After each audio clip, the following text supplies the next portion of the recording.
How's my quad squad doing? It's the man, the myth, the legend, Quad MFT here, bringing you guys my first ever series in Black Ops 3. In this series, we're going to be giving a review and overall thoughts and best class setup for every primary weapon within Black Ops 3. So obviously the first one, if you guys clicked on this video, is the Kuda submachine gun.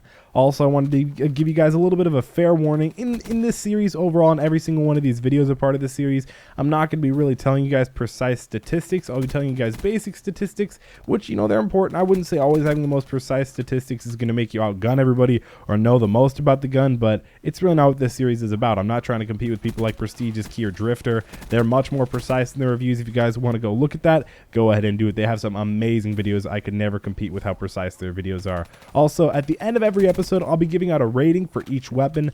Of course, the rating being out of 10, whether, you know, I think the Kuda is a 1 out of 10 or I think it's a 10 out of 10. I'm going to be giving that at the end of every single weapon and every single video. Also, I'll be giving you the best class setup, which is also really exciting because I know you guys are, some of you guys are probably just here to see how to do better with the weapons. So I'll also be giving the best class setup.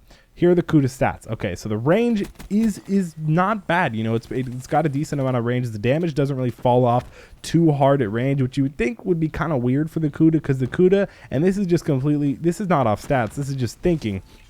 The Kuda looks like a smaller SMG. Kind of reminds me of the MP5K from Modern Warfare 2. Not the way that it plays, just simply on aesthetic looks. That's it. It looks like that, and it looks like it would drop off at range pretty hard, but in reality it doesn't. Also, the damage really isn't that high, but it still gets a few 4-hit kills. You know, it's not bad.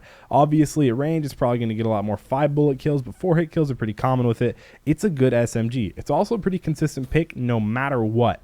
No matter what, you're not going to do horrible with this gun, or at least due to this gun. Maybe by user error you're going to do bad, but not really because of the gun, because it's a good gun. It's a consistent pick. It's not the best gun in the game. It's not the worst. It's definitely a good gun. If you're pretty accurate with it, I think you're going to do really well. If you hit most of your shots, if you practice, if you use your control freaks, you're going to do pretty well. It's surprising it feels like it doesn't drop off at distance. Like I said, even though it feels like it would, it also has a pretty good fire rate. With that, you know, you would think an SMG, obviously being a submachine gun, you want to shoot it in close quarters combat scenarios, whether you're rushing, playing really aggressive, whatever it is, you probably think that it wouldn't have that much range, but it does. It has a lot of range, and the fire rate's really good, and the fire rate really doesn't mess with it, especially if you're rocking a grip. The recoil isn't that much. Now, you would think on an SMG, mostly, I'm not really a Call of Duty elitist. I don't say you always need just the iron sights, never use a red dot, because on this gun, I personally don't like using a reflex or an elo, but if you want to do that, it's not a bad decision. I really like it. I've tried it out.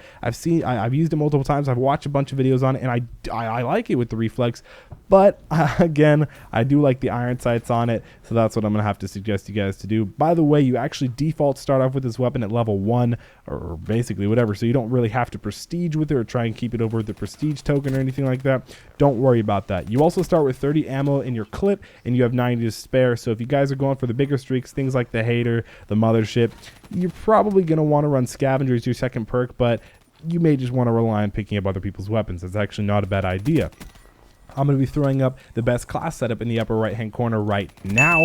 Look at that, man. I actually really am enjoying the Kuda recently. The perks are Flak Jacket, Fast Hands, Tactical Mass. That's not really specific too much to the Kuda. I mean, obviously, the fact that when you're running an SMG like the Kuda, you're probably going to be playing fairly aggressive. So Flak Jacket, Fast Hands, and Tactical Mass are a really good setup, especially Fast Hands.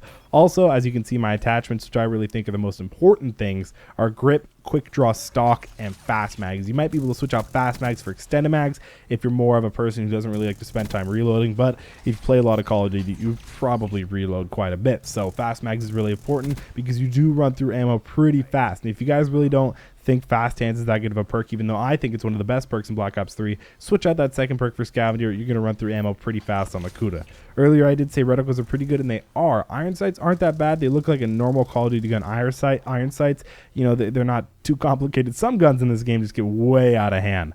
Overall, I do think the Kuda is a pretty solid gun. I give this gun a 7.5 out of 10. Definitely a solid pick. It doesn't really, you know, you look at this gun and you think it's probably really got a lot of recoil, and it doesn't have that much range or do really much damage. It's just all about the rate of fire. In fact, I'd say it's a lot more balanced than the way it looks. So hopefully you guys enjoyed this video. Again, I did not try to be precise on this one. I tried to give you guys a few basic statistics and tell you guys what I think of the gun. I find it to be a pretty good pick. It's good. You know, I've gotten a few good gameplays with it. I enjoy it. Obviously, Obviously, I enjoyed if I got a diamond, but hopefully you guys enjoyed this video. I'm going to be doing a lot more reviews on primary weapons in Black Ops 3. Don't forget to drop a like rating, very much so appreciated. Subscribe to my channel, join the Quad Squad. Obviously, a lot more Black Ops 3 content coming out. It's been Quad MFT, and I'm outie 5000.